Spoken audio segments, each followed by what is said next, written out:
Thank you all very much for joining us this evening. It's great to see so many people joining in. And I know some of you have attended some of our previous webinars. So we welcome those of you who are returning and those of you who are new to our seminar. And in fact, I'm really excited. I'm going to be coming to Canada live as long as the borders don't close again. And I'll be speaking in Vancouver on the 18th. So I'm very excited to come up and meet more neighbors to the north. So thank you again very much for having me. As Cassandra said, I am a paid consultant for various optometric and ophthalmic companies, and I do lecture throughout the United States and internationally as well. The most relevant disclosure is that I am the Vice President of Physician Recommended Nutraceuticals. However, when I am giving COPE classes, I take that hat off. Everything that I say is based strictly in science. I will be presenting various studies, all of which have been published in good quality peer-reviewed journals. And I will be speaking free of any specific references to any products in conforming with the COPE regulations. So let's go ahead and get started. So let's start with a little game, a little bit of true or false here. Ready? Thomas Edison invented the light bulb. Well, no, false. Sir Humphrey Davy actually invented the first incandescent light. How about this one? George Washington was America's first president. I got this one wrong. Nope. He was the 15th president, but he was the first popularly elected president. All right. Fish oil causes prostate cancer. Well, you know, I'm doing a talk on omega-3s, so I'm going to say that one's false, but I'll show you where that myth came from. Omega-3 supplements cause bleeding. All right. Truth be told, I was at my doctor today going to have a very minor procedure done, and they told me to stop taking my omega-3s a week before. And I didn't want to tell them that they were wrong, but they were wrong. This is false. And I'll explain why it's false, but it's false for certain types of omega-3 supplements and not others. And we'll go into what that difference is. Oh, here's another one that's false. Mesozeaxanthin supplements have been proven to assist beyond just lutein and zeaxanthin. That is not true. The CREST studies actually showed that the results of the group that got lutein and zeaxanthin did exactly the same as the groups that got mesozeaxanthin, lutein, and zeaxanthin. So there was no statistical significance improvement with the addition of mesozeaxanthin, but that has become a very common myth out there in nutrition.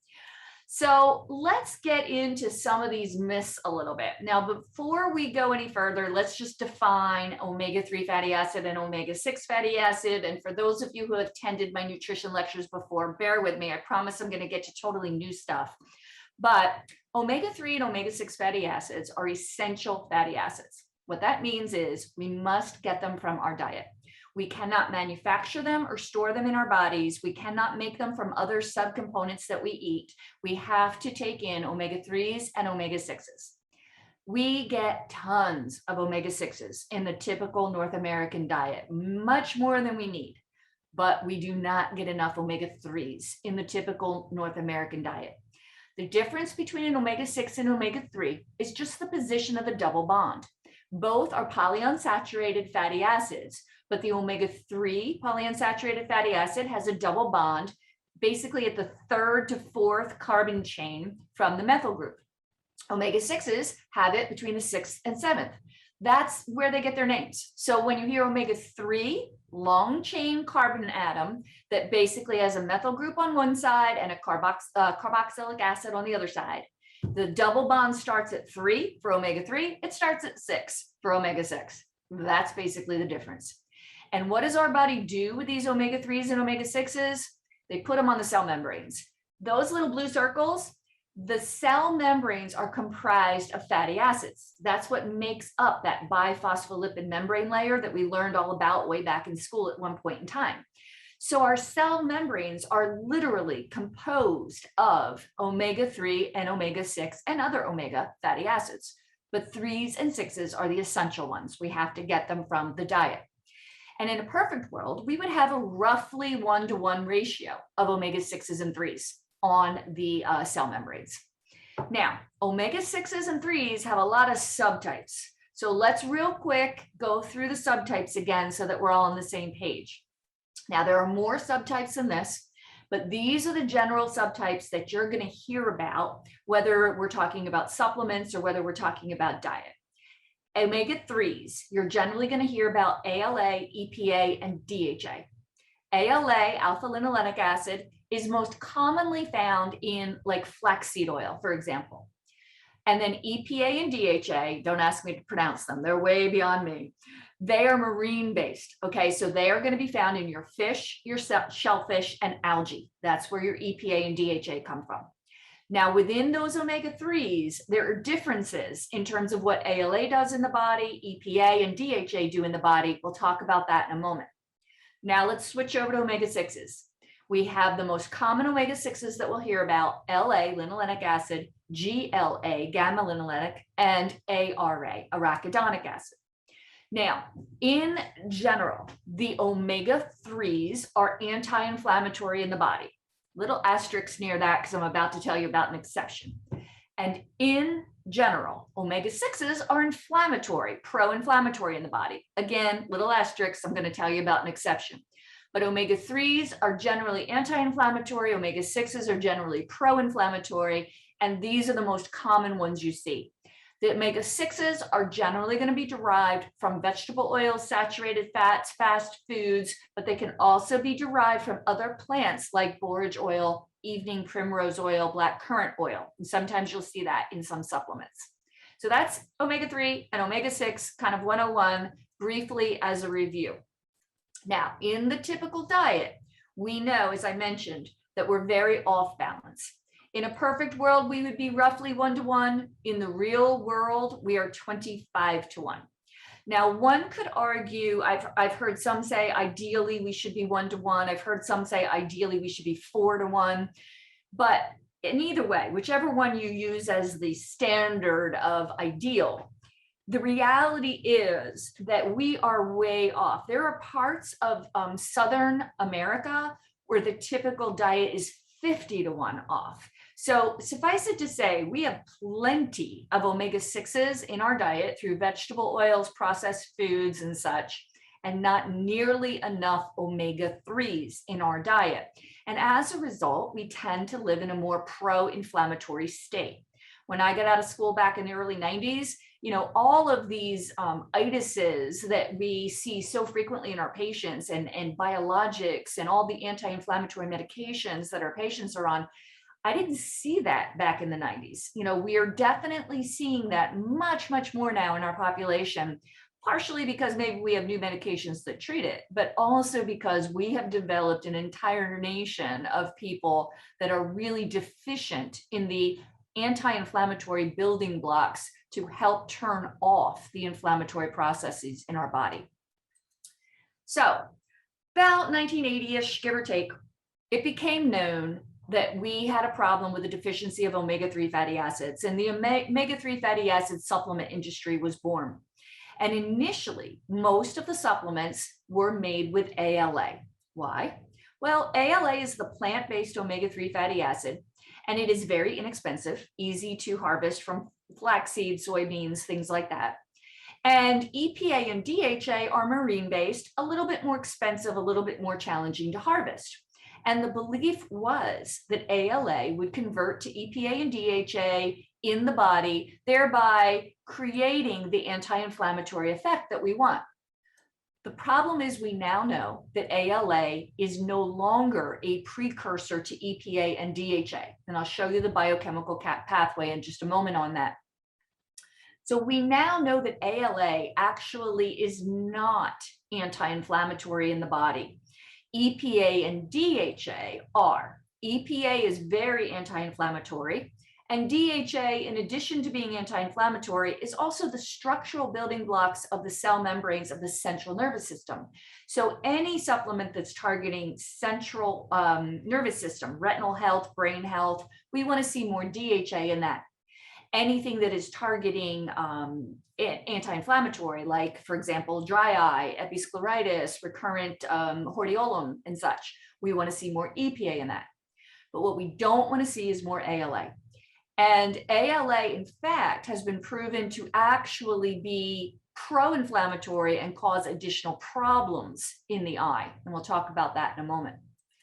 And just like all omega-3s are not the same, all omega-6s are not the same either. Arachidonic acid is the most pro-inflammatory fatty acid in the body, okay? It is what we want to avoid. GLA, however, has been included in some of our supplements. And you might be questioning, well, why would GLA, an omega-6, be put into some of the products that we see when we know that GLA is an omega-6 and omega-6s are programmed to be more inflammatory? Well, the reason has to do with the biochemical pathways. So bear with me for a moment. We're going to do a little bit on biochemical conversion pathways, and then we're going to get into the most common myths that we will see. So let's talk ALA first. You know how I said ALA, we thought it used to go EPA and DHA. We now know it really doesn't. And what it actually does is it cross converts and it becomes linolenic acid 99% of the time. So 1% of the time, we do get that kind of down conversion to EPA and DHA, which is wonderful. That's what we want. But 99% of the time, based on multiple studies, but specifically in the Journal of Lipid Research, we now know that it becomes linolenic acid, ultimately going down the pro-inflammatory pathway to arachidonic acid. So the first point to remember tonight, turn the label over on any supplements that you are personally taking or that you're recommending to your patients. If they are using ALA as the major source of the omega-3 fatty acid, I would implore you to please consider switching to another source. We now know unequivocally through multiple sources that alpha linolenic acid is no longer anti-inflammatory in our body. Above all, do no harm. We do not want to be using an ALA-based supplement to help our patients in any way. There is literally a 49% increased risk of macular degeneration in patients with ALA, high ALA supplementation. Now, let's look at GLA. So if we look over at the right side of our omega-6 pathway here, we know that linolenic acid goes to gamma linolenic, that goes to a D-GLA, which ultimately goes to arachidonic acid, which of course, again, is the most pro-inflammatory omega fatty acid out there. We don't want that. So if that's the case, why is GLA put in some supplements, right? Because logically, if it's going to arachidonic acid, why would they do that? Because there's a potential pathway that can make it anti-inflammatory. Let me show you what it is. If we were to give GLA in the presence of EPA, it can activate a secondary pathway. It's an icosanoid 1 pathway, it's a prostaglandin pathway. And that pathway can be anti-inflammatory. So that's the logic behind putting GLA and omega-6 in supplements, because when combined with EPA, it has to be in the presence of EPA, GLA can become anti-inflammatory. So the question is that something that we should be doing in our supplements? So we consult with the Fatty Acid Research Institute. Bill Harris is one of the top PhDs, if not the top PhD in fatty acid research. And in fact, was recently named one of the top 2% of scientists in the world. His research is really above reproach. And when I asked him specifically about the logic of utilizing GLA in a supplement, his response was along the lines of, we have so much excessive omega-6 fatty acids in our diet. There is so much linolenic acid that we're consuming in our diet that we have plenty of GLA in our body. We have plenty of DGLA in our body, and unfortunately, we have plenty of ARA in our body. So the thought of giving additional GLA when we are already so oversupplied with GLA from our diet alone was not something that he thought was really in the best interest of our patients. So sticking with the omega-3 side, the EPA and DHA seem to be the most anti-inflammatory and best for our patients when we're looking at omega supplements, knowing that we are getting tons of omega-6 in the diet, not enough omega-3 in the diet, and any GLA that we're getting from our diet can possibly be shunted down the anti-inflammatory pathway by the addition of more EPA. But the addition of more GLA is probably not necessary since we already have an excessive amount of that in our body from our diet. So omega-3s are essential, as I said. They support all kinds of health in the body. Obviously, as eye care providers, we're talking about retinal health and anterior segment support, but clearly it's involved in multiple systems in our body. So the first myth we'll discuss today, well, if I just eat a diet rich in seafood, then I'll get plenty of omega-3 fatty acids, right? I wish that were true. The problem is that most of the fish that we are getting in our diet today is farm raised. And depending upon the farming source, many times we will find that farm raised salmon has a lot of omega-6 in it, not omega-3. Look at that, farm raised Atlantic salmon, lots of omega-6. Why? They're not eating the natural diet in the farm. They're being grain fed, corn fed, things like that. Now, I will say that the farming industry has gotten on board with this, and they have been using algae sources to feed these fish more. So I do think that we are starting to see a shift in the farming industry and see some improvements. But you don't really know if that farmed fish is from a source that is on top of this problem with the omega-3 deficiency, or if it is from a farmed source that is using corn to feed the fish and fatten them up and get them to market faster. But you can see there the difference between farm raised on the first red bar and all the other wild caught fish. So we should just eat more wild caught fish, right? Well, then we get into a mercury problem, right? Because we pollute our oceans, unfortunately. So an example of that is wild caught tuna. So how much tuna can we effectively, essentially eat to get omega-3 fatty acids in a safe way? Well, it's based on the weight of the person. But if we look at an average 150-ish pound person, you can basically eat 2 cans of tuna per week safely without having any issue with mercury excessive toxicity. Well, you know how much you need a week? 37 cans. So clearly, to eat 37 cans of tuna a week to get enough omega-3 fatty acid that our body needs, we would be having mercury poison. And in fact, Bill Faulkner, who is a dry eye specialist in Cincinnati, recently told me that he had 2 of his patients actually get mercury poison, confirmed mercury poison, because when he told them to eat more fish, they really took it literally and ate a lot of fish and they got mercury poisoning. So it can be tough to really get enough omega-3 fatty acids in the EPA and DHA source through consuming seafood alone. I would love to say we could. Ideally, food is the preferred source for any of our nutrients. It's just a little tough right now. We have unfortunately polluted our oceans, and we have unfortunately raised fish in a way that has stripped omega-3s. Let's move to another myth that is out there. Omega-3 supplements cause prostate cancer. Now, I don't know if you heard this one as much in Canada as we did in the United States, but you may have. It came from a prostate cancer risk trial that was called the SELECT trial. Theodore Bradsky did it. And this is the actual study that he published. And basically what his conclusion in that study was that there was an increased risk in prostate cancer in men with high blood concentrations of omega-3 fatty acids. So that started a firestorm in the media. Don't take omega-3s, it's going to cause prostate cancer.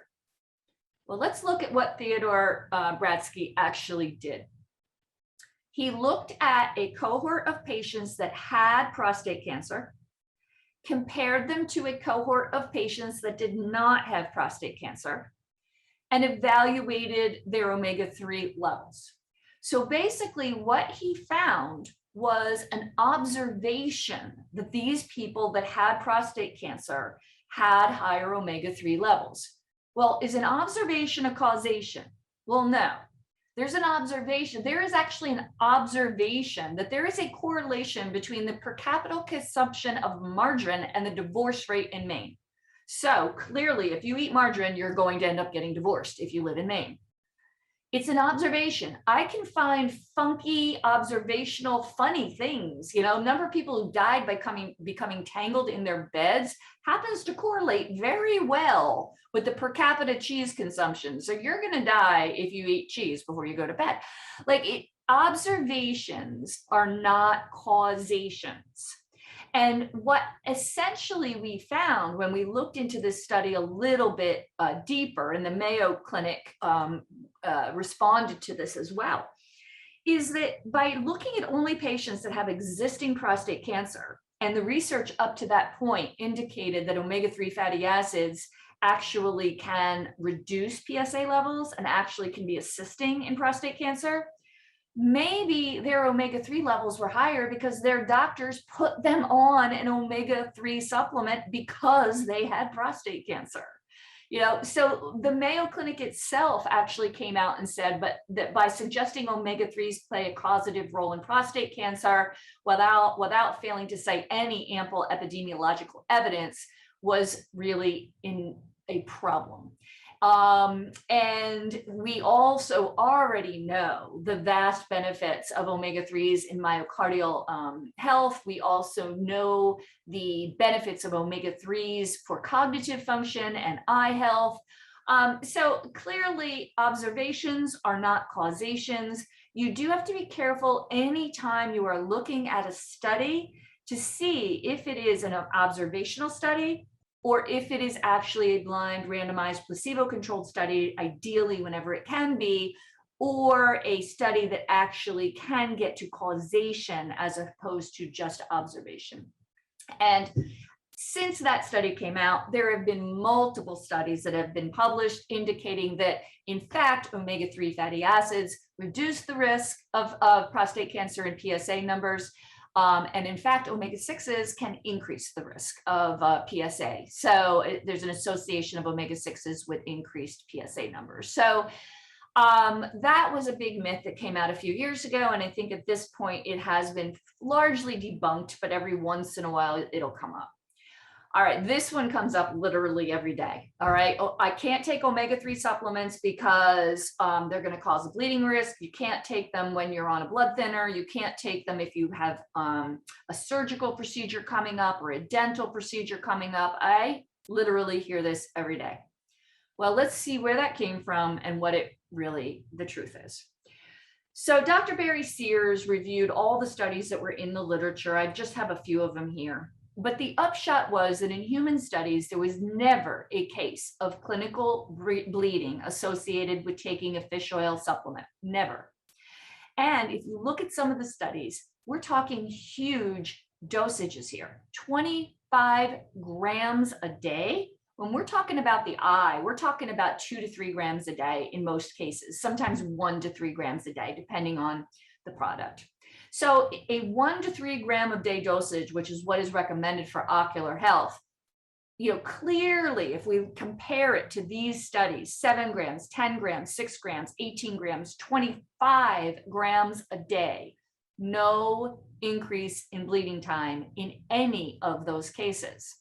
And in fact, the American Journal of Cardiology itself has published that the experience is virtually unanimous. Omega-3 fatty acid supplements do not increase the risk for clinically significant bleeding, even in patients being treated with antiplatelet or antithrombotic medications.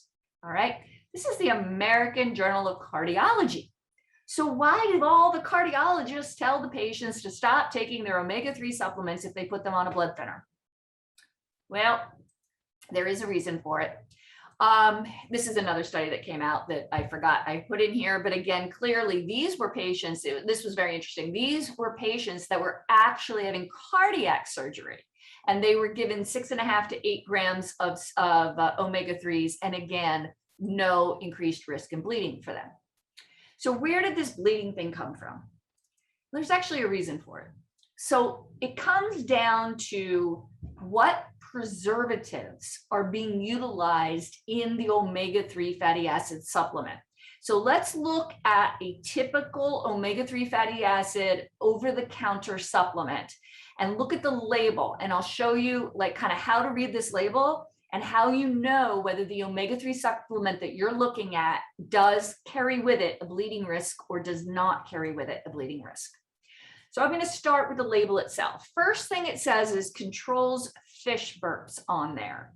Generally, if you see something that says controls fish burps, that means that it has an enteric coating on it. So an enteric coating, the purpose is to make the supplement go lower in the GI system before it breaks down. An enteric coating makes it harder to break down in the stomach, more likely to start to break down in the small intestines. So if it's not breaking down as much in the stomach because it's coated, then obviously you're not going to taste it as much. You're not going to get those fish burps. But the problem is that when you enterically coat an omega-3 supplement, it's not going to be absorbed nearly as well because part of the breakdown needs to occur in the stomach in order for full absorption. But it's also a little bit of a clue as to what's inside the capsule. Now, if you've attended some of our other seminars, you know that there's a difference between the ethyl ester form of the omega-3 fatty acid and the triglyceride form of the omega-3 fatty acid. The ethyl ester form is poor bioavailability, poor absorption, less expensive to produce, but it is a cleaned omega-3 fish oil product from the fish, but it is in a synthetic form that is not absorbed well. Because it's not absorbed well, it sits in the stomach and causes fish burps. So how can you get rid of the fish burps? Make it not sit in the stomach, make it go through with an enteric coating. And that's a clue. When you see controls fish burps or enteric coating, that means that you're generally not going to get a good absorption out of that. The next thing you want to look at on the label is the dosage. Now you can see that this says 1,200 milligrams. But if we turn the label over, and this is an American labels and Canadian labels can look a little different, but we turn the label over and we see that it has 1,200 milligrams of fish oil here. It says it's got 1,200 milligrams on the front. On the back, it says 1 gram, and it says 180 EPA and 120 DHA. So it's basically got 300 milligrams of the usable forms of fish oil in the body. I don't know what the other 900 is. You know, it only is telling me that 300 of it is the stuff we need. The rest of it, who knows? And then the next thing we need to look at is this right here, this vitamin E. This is where the bleeding risk comes in, okay? Vitamin E as D-alpha tocopherol is a preservative. It is a preservative that is utilized to stabilize ethyl ester form fish oil. It is a preservative that prevents the poor quality, unstable ethyl ester from starting basically to go rancid, either in the capsule or in your stomach, and causing GI disturbance. When you see that vitamin E as D-alpha tocopherol, that is a signal to you that it is an ethyl ester form, and B, it carries with it the bleeding risk. We know that alpha tocopherol does increase bleeding. We know that from multiple studies, and we've known that for years. So I understand why a cardiologist or any other doctor would say, I want you to stop taking your fish oil a week before the procedure. The same way the doctor said it literally to me. The issue is we have spent so far 30 minutes talking about omega-3s and the different kinds, and they don't want to get into that. You know, what are they going to say to me? Would the doctor have really said to me today, okay, I'm scheduling you for your routine colonoscopy. You have to stop your omega-3 fatty acids a week before if you're taking an ethyl ester one. But if you're taking a reesterified triglyceride one, then you don't have to. So which one are you taking, Kim? Do you think the patient knows? They don't know. And then do they want to really get into this whole thing of, okay, well, look on the label, and if it says vitamin E on it or D-alpha tocopherol on it, then you're taking the one you have to stop taking. But if it doesn't say that, then you can keep. It's just heck of a lot easier for them to say, don't take your fish oil for a week, you know? So that's what they do. That's what they default to. Some of them don't know. Some of them truly just think fish oil, bleeding risk, stop it. But some of them know. Some of them know that good quality omega-3 fatty acid supplements, you don't have to stop. They are not a bleeding risk. It's only the ethyl ester poor quality ones that you have to stop. But they just don't want to get into that conversation with the patient because the patient's not going to know. And it could lead into a big, long conversation. So it's just easier for them to say, stop it. So remember, the omega-3s themselves are not a bleeding risk, but the preservative that is utilized in poor quality ones is a bleeding risk. So you have to know how to read the label to know for sure whether you have a bleeding risk on your hands there. All right, next myth, the DREAM trial. Dream or nightmare, right? So we remember when the DREAM trial came out, and this was a study where the headlines came out, you know, throw away your omega-3 supplements. They don't work any better than the placebo. Well, let's look at it again. Only 6% of the patients that were in the DREAM trial actually meet the DEW's definition of a dry eye patient. So the first question is, were these patients even dry eye patients? They were self-identified dry eye patients. And if they had an osmolarity that was above 312, they were eliminated. So like, were these patients dry eye patients to begin with? We don't even really know.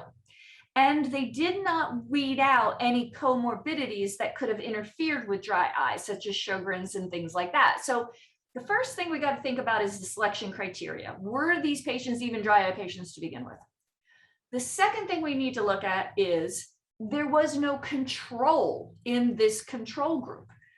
Some of them were on tears, some of them were on Restasis, some of them were on systemic meds, some of them were on steroids. Some of them were in fact already taking omega-3 fatty acid supplements and were told not to stop them. Some were, you know, doing lid things. Some were on biologics. So again, very little control to the control group. And then this is the part that just really gets me, is they were allowed to just change and do whatever they wanted during the study. So during the study, more than 53% of the people in the omega-3 group stopped taking something that they were already on before. Maybe that means it was working. I don't know. You know, maybe they stopped taking their artificial tears because they felt better. You know, they changed treatments, you know, okay, so 12% of the people and 13% of the people on the placebo, maybe they started taking a steroid. You know, there was really no way to know what was causing what results because there was so much switching back and forth happening. So there were a lot of design flaws in the study. And I think at this point, although every once in a long while, somebody will ask me about the DREAM trial, it has pretty much died down in terms of the dry eye world talking about it too much, because after the DREAM trial, a meta-analysis was published, which looked at a systematic literature review of multiple, I'm thinking it was 16, but I don't hold me to that. I think it was 16, but I kind of forget right now. 17, there it is, 17. 17 different randomized, placebo-controlled, like well done, peer-reviewed, journal published studies. And they reviewed this in a meta-analysis, which again, placebo-controlled, double-blind, masked, placebo-controlled, multi-center, that's the penultimate, you know, study. That's the study we want to look at. But then meta-analysis, where they look at a lot of these studies, that's even considered above and beyond that. So when they did this meta-analysis, they show that there really was evidence, significant evidence, that omega-3 fatty acids significantly improve dry eye symptoms and signs in dry eye disease. So that kind of once and for all, I think, put the DREAM trial to bed. So we don't hear too much about it anymore, but every once in a while, you will still hear somebody say the DREAM trial said omega-3s don't work. Not really true. What the DREAM trial said is that if you throw enough stuff at the patient and change things and try different things, eventually you're going to find something that works. Because whether they were in the group that was receiving the olive oil or whether they were in the group that was receiving the omega-3s, these people got better. Now, the people in the omega-3 group got better, more betterer than the people in the placebo group, but they all got better. And they probably all got better because they were doing combination therapies, steroids, Restasis, Xiidra, omegas, lid scrubs. And that's what we know. We all know that treating dry eye disease is often multifactorial, often multi-steps. I do find that I can get about half of my patients controlled very well on their dry eye disease with monotherapy of omega-3 fatty acids in a reesterified triglyceride form of over 2 grams. But about half of them, I need to add other things. So it makes sense that in the DREAM trial, everybody got better because they were using lots of things. And when we use lots of things and find the right kind of cocktail for our patients, we can make them feel better. And that's a great thing. All right, myth number 5. The AREDS 2 said omegas don't work. So just like the DREAM trial came out with the headlines that omegas don't work, if we go back a few years, the AREDS 2 did the same thing. Because if you recall, what they did was they took the AREDS 1 supplement, took out the beta carotene, put in the lutein and zeaxanthin, reduced the amount of zinc, and they added 1 gram of an omega-3. But again, what did they do? This was back at a time where we didn't fully understand omega-3 science. We still thought ALA worked well. We still thought a lot of things at that point. And they used a ethyl ester form omega-3 fatty acid.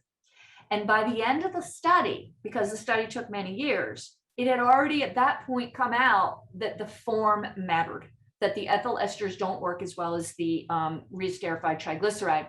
And in the discussion at the end, Emily Chu and her group even wrote that the form of the omega-3 fatty acid that they used, ethyl ester, was probably inappropriate, maybe inappropriate. Don't want to put words in her mouth, maybe inappropriate. And they even said other factors could be involved, including inadequate dose, inadequate duration of treatment. And they also addressed the fact that they were really only looking at intermediate to advanced stage patients, and maybe omega-3s would play a role somewhere else. So AREDS 2, although the 1 gram of an ethyl ester did not work, it opened the door to us saying maybe other things do work. And that's when they continued to study it. So there was an AREDS 30. A lot of people only know about AREDS 1 and 2. They kept going and they're still going. They just did a big publication in March of this year that was very interesting on nutrition and retinal health. But they did a study on retinal health in AREDS 30 that showed that 30% less likely to develop central geographic atrophy and neovascular macular degeneration with omega-3 fatty acids. So in fact, omega-3 fatty acids in the reesterified triglyceride form, the form found in fish, is the form that is bioavailable and absorbable enough that it can have a reduced risk or incidence of macular degeneration. But because we're talking about myths, here's another one that just came out. The VITAL study. This, I think, was 2020, might have been October 2020. So the VITAL study, it came out and said the same thing, okay? It said that they were not seeing benefits to macular degeneration patients with omega-3 fatty acids. Well, again, they used 1 gram of an ethyl ester form. They were using Lavazza. So this reconfirmed the findings of AREDS 2. So basically what this is telling us over and over again is that all omega-3s are not created equal. Form matters, dose matters, ratio matters. We can't use ALA and expect to get a result. We can't use an ethyl ester and expect to get a result. It needs to be reesterified triglyceride, which is basically the cleaned fish form, and the dose needs to be appropriate in most cases above 2 grams. Then the meta-analysis, again, penultimate of studies, meta-analysis of a whole bunch of randomized blind placebo-controlled studies, once and for all said, high intake of omega-3 fatty acids reduces the risk of macular degeneration up to 38%. And when they broke it down, they could show the difference between them. 23% reduction with EPA, a 30% reduction with DHA, and lo and behold, 49% increased risk with ALA. And again, that's what I was talking about before. ALA cross converts and it becomes an omega-6, which is pro-inflammatory. We know inflammation plays a role in macular degeneration.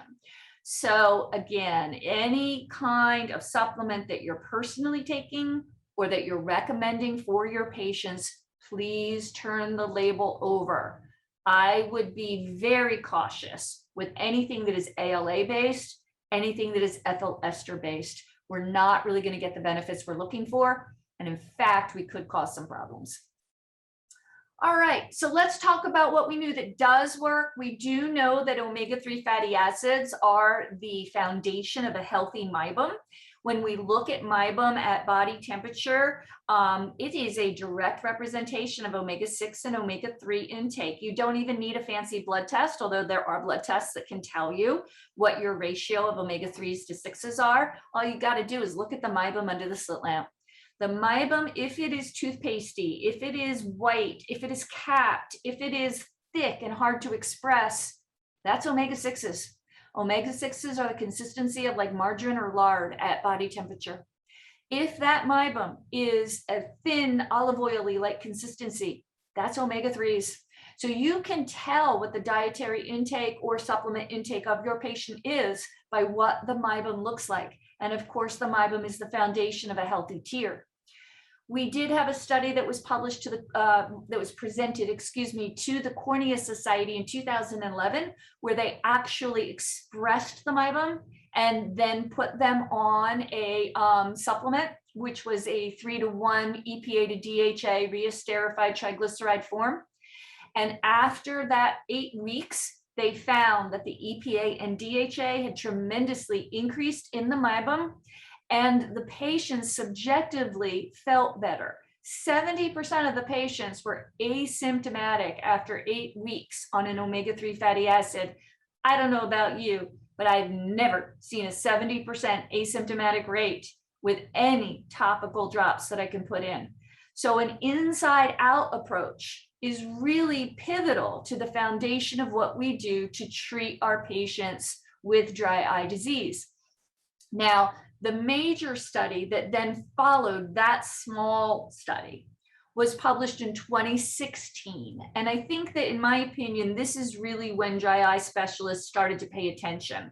The first study, when they biopsied the meibum, it was a small study. It was a single location. It wasn't multi-center. So it got a few people listening. But this in 2016 is when everybody went, whoa, okay, multi-center, prospective, randomized, double-masked, placebo-controlled. And basically in this study, what we found was that not only did the omega-3 fatty acid supplement in the reesterified triglyceride form, more EPA than DHA, about 2 grams, meet the primary endpoint of tear osmolarity, the foundation of the DEWS definition, but also met secondary endpoints as well. Breakup time, staining, MMP9, omega-3 blood index, OSDI symptoms, etc. So there is really no topical medication out there that has met endpoints like this. You know, a nearly 20 milliosmol decrease in tear osmolarity, a reduction in staining, breakup time, etc. So these are very significant endpoints that were able to be met through a nutritional support as opposed to a drug. Now, that doesn't mean that I don't still prescribe the drugs all the time. I do.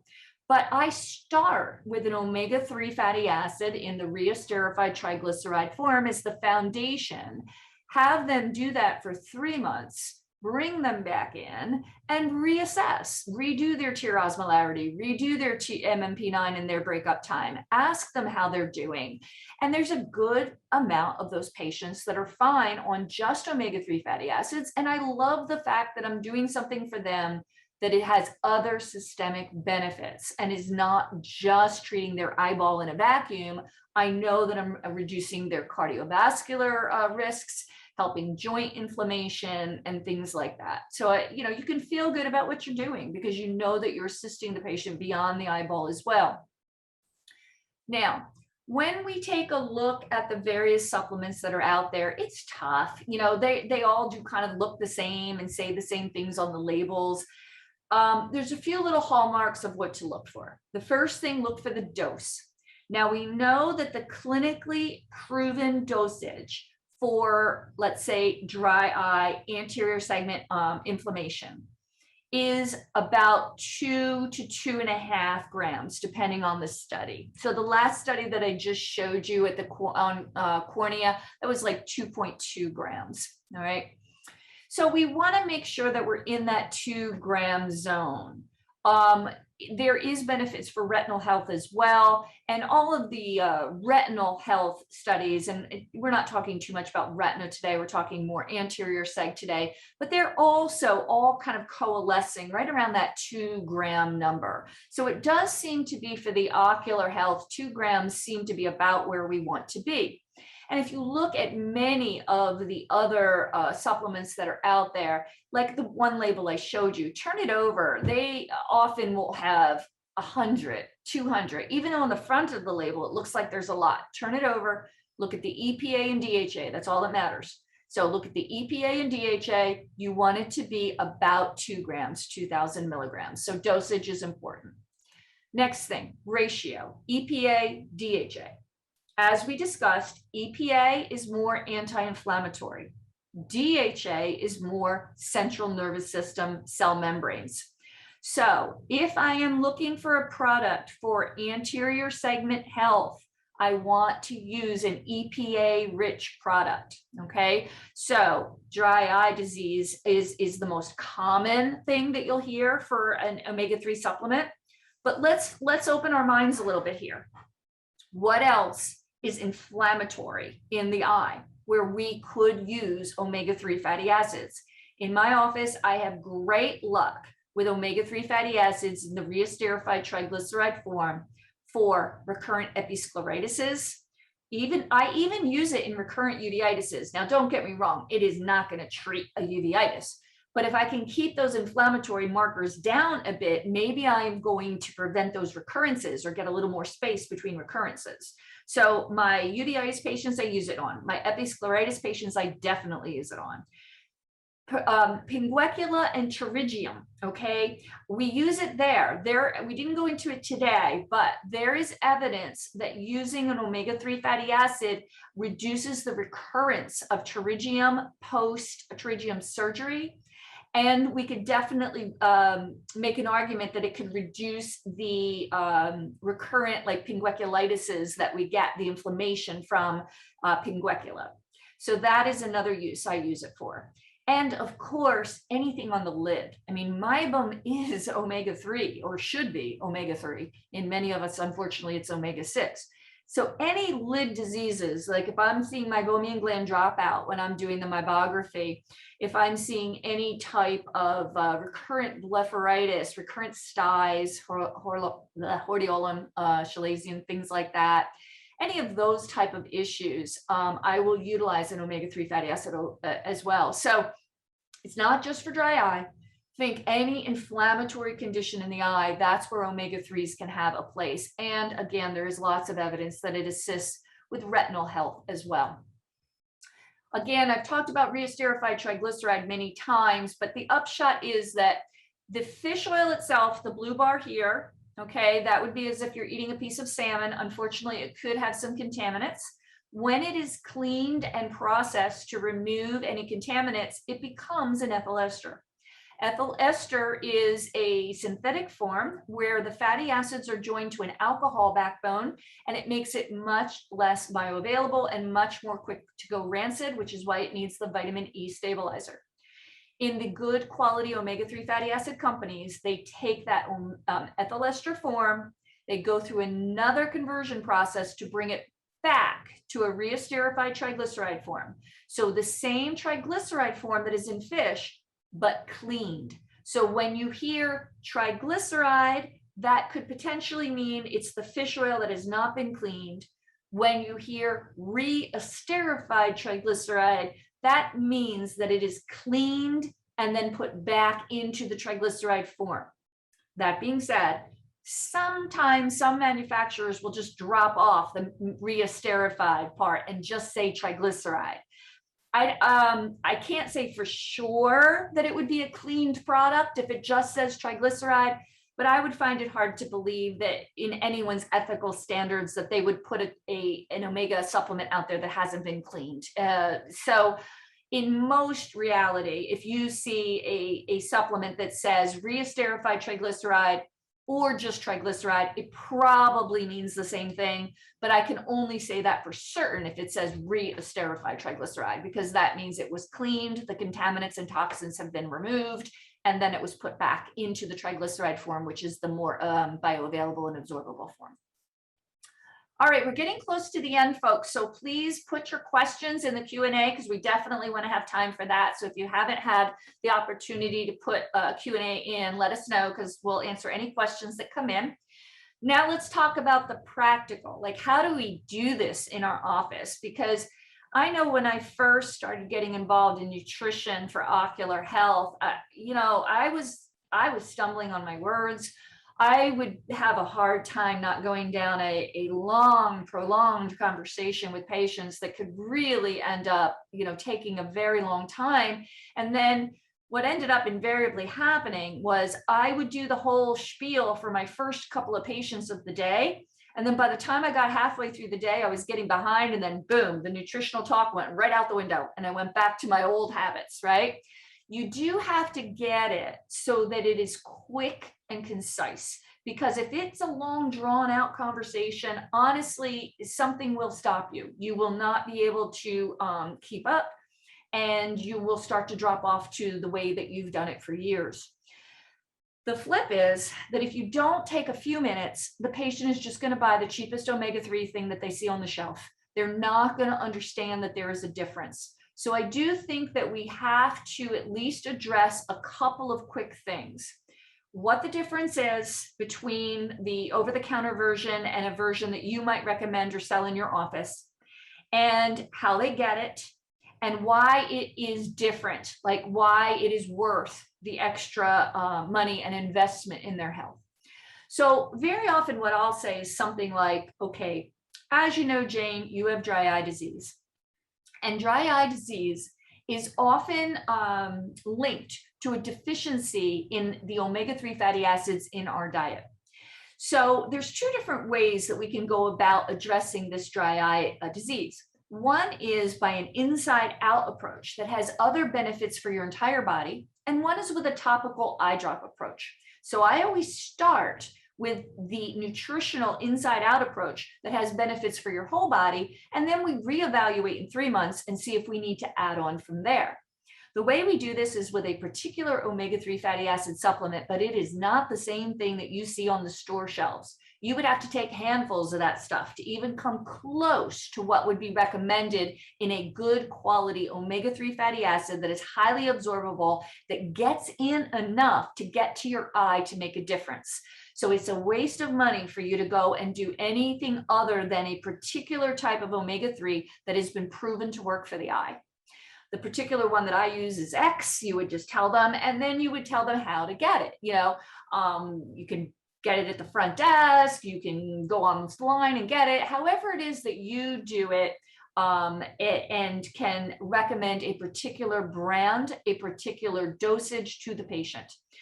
We have found that if you just say you need an omega-3 fatty acid, the patient is not going to get the triglyceride form in the 2-gram dosage with the high EPA that they need for ocular health.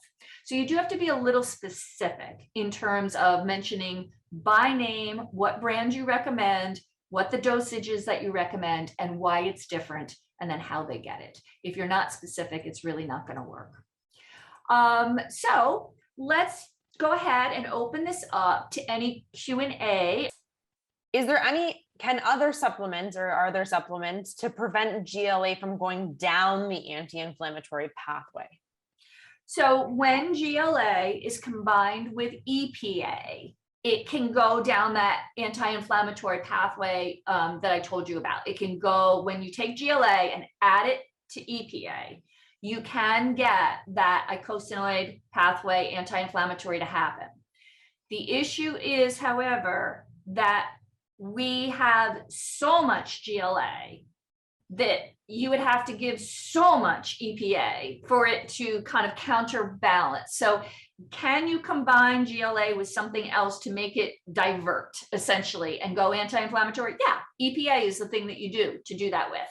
But since we have so much GLA, would we be able to give enough EPA to cause that diversion in any significant level and reduce the accumulation of arachidonic acid? According to the studies of the Fatty Acid Research Institute, no. I hope that answers that question. I hope so too.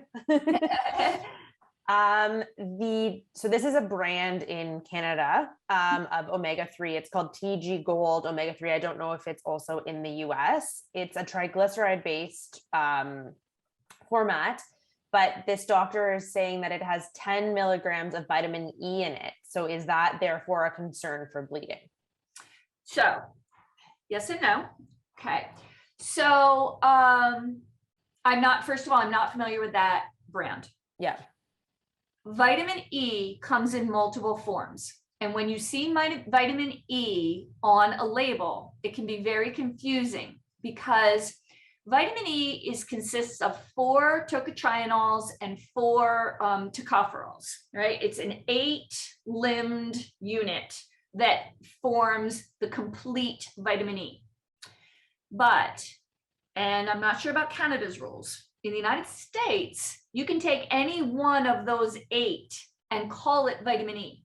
It is not the full 8-limbed or 8 subparticles that is the food-based natural vitamin E.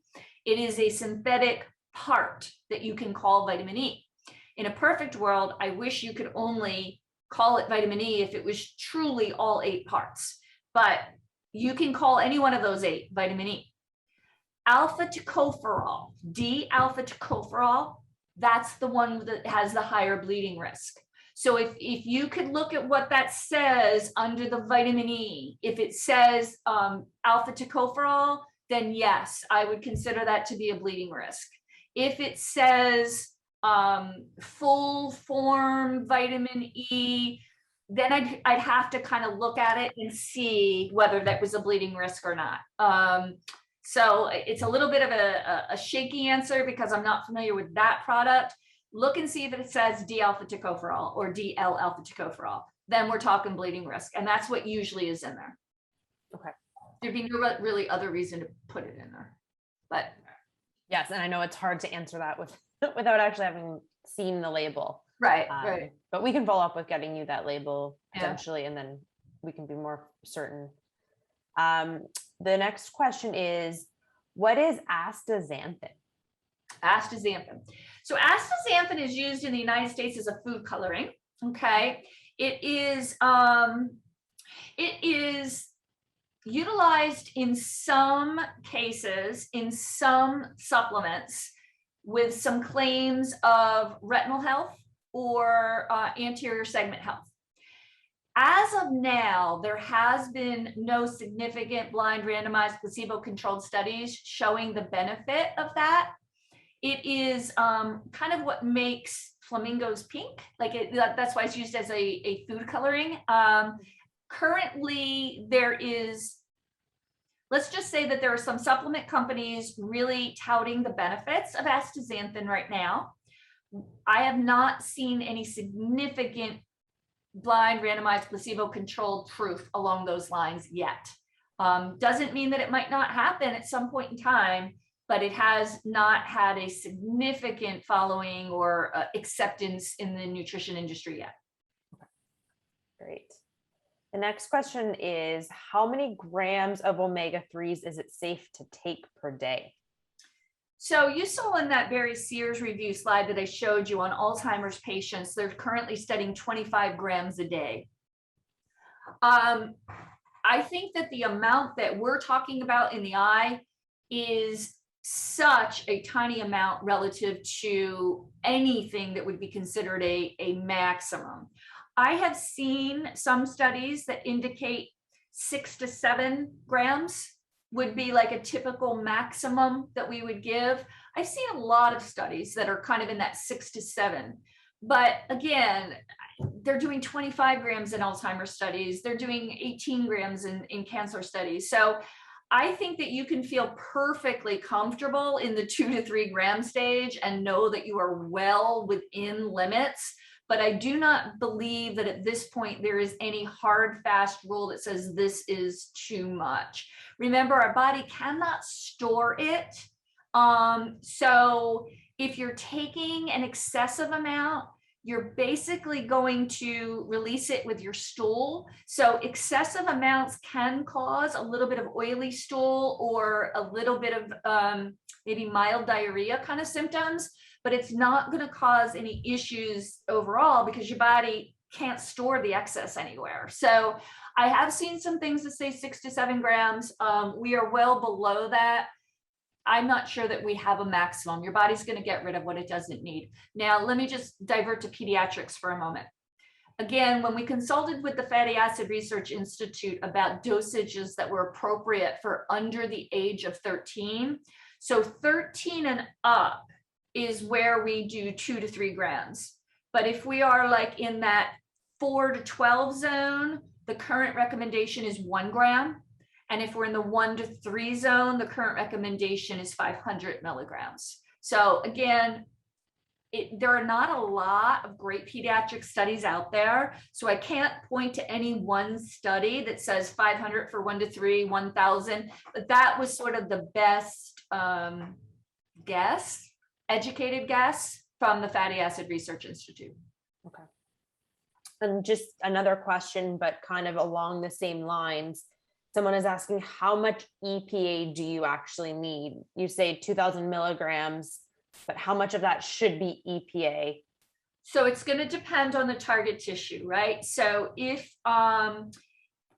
we're talking about a anterior segment target tissue, I generally will go with about a 3-to-1 ratio of EPA to DHA, because that's what was clinically proven in the cornea study that was published in 2016. So does that mean that a 2.5 to 1 ratio wouldn't work, or a 2 to 1 ratio wouldn't work? We don't really know. Like, I can only point to the data that we have and the studies that we have. The studies that we have indicate 3-to-1 works, 3-to-1 ratio EPA to DHA. So what is that? Roughly 1,500 is going to be your EPA and roughly 500 is going to be your DHA. That I can point to a blind randomized placebo-controlled study and say that works. And that works for 5 endpoints of dry eye, objective and subjective. I know that works. In terms of anything else, it would be conjecture because those don't have those kind of studies right now. But 1,500 to 500 is about what you're looking at. Okay. And the next one is, a lot of omega-3 supplements, at least in Canada, is what they're saying, don't differentiate between triglyceride and ethyl ester forms of the DHA and the EPA. So how can the doctors differentiate between that? So most omega-3 fatty acid companies that are in a reesterified triglyceride form will tout that, okay? Because they want you to know that. It is a selling point to them. So in America anyway, the assumption is if it's not on the label, it's an ethyl ester. But there's a couple other ways you could tell. If it says enteric coating, it's an ethyl ester. If it has D-alpha tocopherol in it, the vitamin E stabilizer, it's an ethyl ester. If it has, if it's cheap, I mean, I hate to use price, but it's true. Like, if you go into the big box store and you see the big old jug of fish oil for, I'm going to use American dollars here, but if you see the big old jug in American dollars for $20 next to the big jug that is $50, why is that one 20 and that one's 50? That one's a triglyceride and that one's an ethyl ester. So you can kind of tell by price a little bit as well. Usually if it's a triglyceride, they're going to say it. Like I'm assuming that one label that somebody referenced earlier where they said TG gold, I'm assuming that's a triglyceride because they're using TG in the name. I could be wrong. They could be trying to trick you, but they're generally going to put it on there somewhere because it's a selling point for them. They want to say, hey, we're better. Hey, we're special. Hey, we did the extra processing step. So my skepticism would be if it's not on the label, it's probably not a triglyceride, but you could always ask the manufacturer or something. They would have to tell you. Okay, great. I know we're a little bit over time, so I'll do maybe 2 more questions. And then if there's anything else that comes through, we can follow up after, just to. And thanks for holding on, people, for, be cautious of everyone. Yes. Thank you everybody for staying on a little bit longer. They want to hear the questions. Yeah. Can you touch on the myth that mesozeaxanthin isn't more beneficial? Got it. So this would take probably longer than what we have. And I realized I put it in the true and false and I didn't have it in there. Anybody who's interested in that, let me know and I'll send you the studies. There were 2 studies that were done on mesozeaxanthin, CREST 1 and CREST 2. In CREST 1, they basically were looking at, let me get it right, the lutein zeaxanthin and mesozeaxanthin versus, I believe, placebo. I don't have it in front of me, but essentially with the CREST 1, there was no group that was like lutein and zeaxanthin versus lutein, zeaxanthin, and mesozeaxanthin, right? So there was no direct comparison.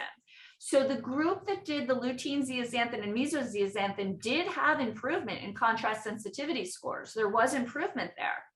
But was that improvement the same improvement that we know we already get from lutein and zeaxanthin? Did the meso actually do anything or not? We don't know because there was not a group that did not have the meso. It was, in a perfect world, if that study had done lutein and zeaxanthin alone versus lutein, zeaxanthin, and mesozeaxanthin, we would have been able to make a comparison and say, yes, meso added something, but that's not what was done. It was the triple carotenoid versus nothing. And so did meso do anything more than lutein did? That was lutein and zeaxanthin did. That was CREST 1. CREST 2, they took basically the AREDS2 formula, and in one of them, they added the meso. So that was like, oh, okay, great. Now we can get a comparison between them, right? Well, in that study, in CREST 2, there was no statistically significant difference between the 2 formulas in terms of contrast sensitivity. So yes, both formulas improved contrast sensitivity, but the addition of the meso did not do anything else. So it has to do with the analysis of the CREST 1 and CREST 2 studies. I can get those studies to anybody who wants them, and I can also get a recording that was done by Dr. Mitchell Feynman. He is one of the best retinal specialists in the world. He's based out of Wills Eye in Philadelphia, and he did a detailed analysis of CREST 1 and CREST 2 on mesozeaxanthin, and I'd be glad to get that for you if anybody wants it. Okay. It's a little dry though. I'll warn you now. It's a little dry, but it's good. We've been warned. Okay. One more, and well, 2. There's a couple ones left, but since nutraceuticals are unregulated, how do you know which supplements are reputable? Wasn't there a recent analysis done in Ireland? Have you heard of this, and have the results been released? Okay, so again, Canada versus United States. Mm-hmm. In the United States, we are deeply regulated. So I'm not sure what the differences are in terms of regulations in Canada versus regulations in the United States. We are very regulated. So I do know that most of the reputable nutraceutical companies will submit to voluntary analysis, and they will do, there's 2 credentialing, I guess you would call them, agencies that you'll see on the label sometimes.